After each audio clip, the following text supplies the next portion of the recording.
सर्वात मोठी बातमी घडामोडी पाहण्यासाठी चॅनेल सबस्क्राईब करा। संतोष बांगर यांनी राज्य सरकारलाचा धारेवर धरले आहे। त्यांनी महायुती सरकारलाच घरचा आहेर दिला आहे। नांदेड येथे शिंदे गटाची आढावा बैठक होती। ही बैठक अनेक कारणांनी गाजली।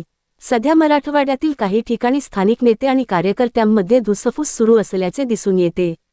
धाराशिवमध्ये शिवसेनेतील उभी दुफळी ही गेल्या काही दिवसांपासून चर्चेचा विषय ठरली आहे। तर इतर जिल्ह्यातीलही नेत्यांमधील विसंवाद आणि कार्यकर्त्यांची नाराजी उघड झाली आहे। जाहीररित्या ही नाराजी समोर येत आहे।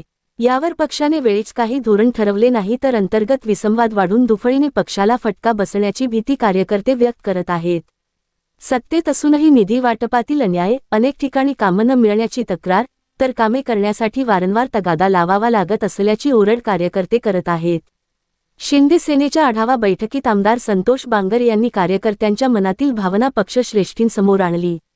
त्यांनी यावेळी आक्रमक पवित्रा घेतला। खासदार श्रीकांत शिंदे, उद्योगमंत्री उदय सामंत आणि पाणीपुरवठा मंत्री गुलाबराव पाटील यांच्यासमोरच त्यांनी तक्रारींचा पाढा वाचला।